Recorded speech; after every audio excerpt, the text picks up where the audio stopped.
Does God still love us? Is COVID-19 a sign that maybe he has forgotten about us, that he has moved on and asked the world to move on from us?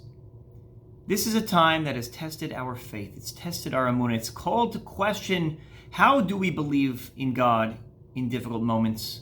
And what is the definition of emunah? And whenever the true intent of HaKadosh Baruch Hu is concealed, it serves as a test of our faith. And it behooves us to ask the question, is God there? Is he watching? And what do we truly believe? In recounting the sin of the spies, Moshe levies a harsh accusation against the Jewish people. Uvadavar hazeh einchem ma'aminim b'Hashem lokechem. And the fact that you sinned with the spies, it demonstrates that you no longer believe in Hashem, your God. How dare Moshe accuse the Bnei Yisrael of lacking faith? How many open miracles did they lay witness to? From the Kriyas Yamsuf to the many miracles in the Yetzias Mitzrayim, in the Exodus, the plagues, and beyond. The open miracles daily and by night with the man and the clouds and the fire in the sky. How many wars did they win they should not have won based on pure mathematics and mechanics of war? And yet Moshe Rabbeinu says the Bnei Yisrael don't believe in Hashem. How could he?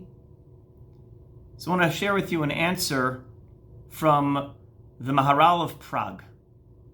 The Maharal is cited by Rabbi David Foreman, who suggests that there are 3 stages, 3 gradations, 3 levels of emunah, of faith in God. The word emunah is used in the Torah 3 times throughout the Exodus narrative. The very first time emunah, faith, is mentioned, it's when Moshe turns to the elders of the Jewish people and he apprises them of the impending Exodus. He shares with them the signs of God's providence, and the pasuk says, "Vaya'amein ha'am vayishma'u ki fakad Hashem et bnei Yisrael."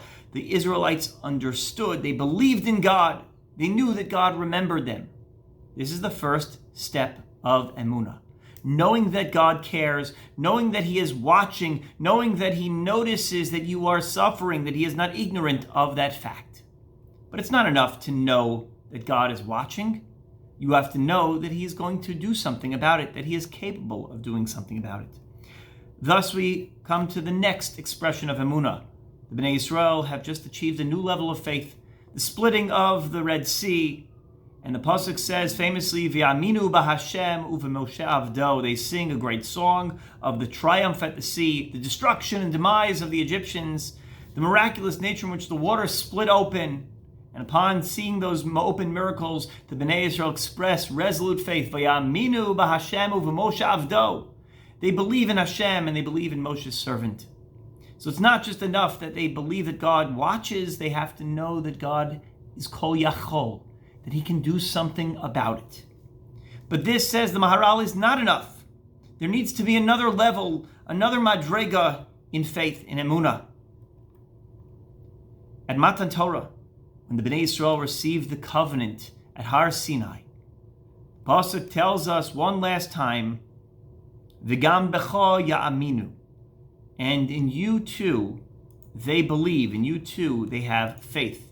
"V'gam becho ya'aminu le'olam," in you they believe forever.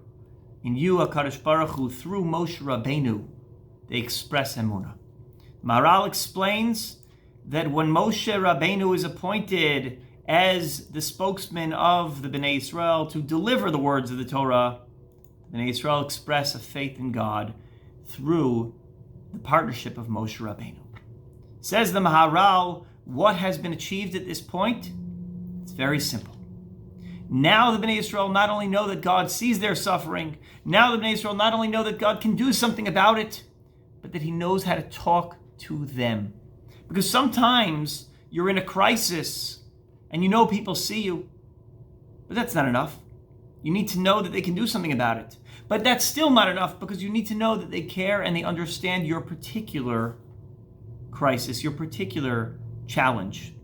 Kadosh Baruch Hu not only is kol yachol, not only does he feel the tears and the pain of the Jewish people, but he understands the unique challenge, the fine strokes of the paintbrush that are going on.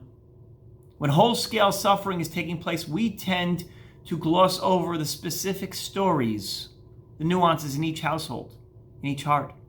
One person experiences corona more different than another person experiences it. Some people have other underlying health concerns that don't exist in other homes, or other issues. Another person is overwhelmed by financial uncertainty. Others are worried about mental, academic, intellectual well-being of their children. And still others are navigating shalom bayis, tensions that are either created or exacerbated by enforced proximity.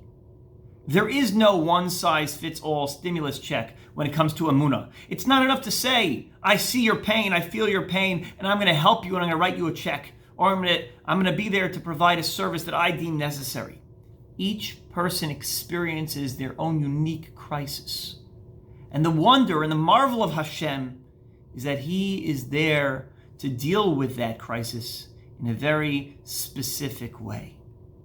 The third level of faith is the most difficult level of faith. And Moshe Rabbeinu said, yes, you believed God saw your pain. Yes, you believed God could do anything. But you didn't believe that He cared enough to know that the nuances in your life are important to Him.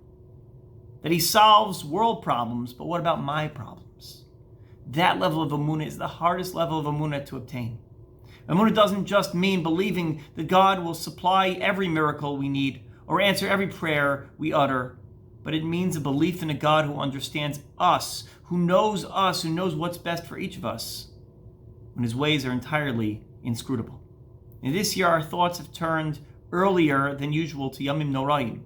We contemplate the logistical challenges of hosting meaningful tefillot under safe conditions, as we talk about how, according to many poskim, we can advocate for an abridged version of the davening. So one of the things that we talk about is which piyutim, which various songs are essential and which piyutim can be deleted temporarily this year from the davening. And I remember of Soloveitchik, who was quoted now, that he felt that only 2 piyutim were absolutely essential, were absolutely uncompromisable. You could not take those out of the davening, out of the liturgy.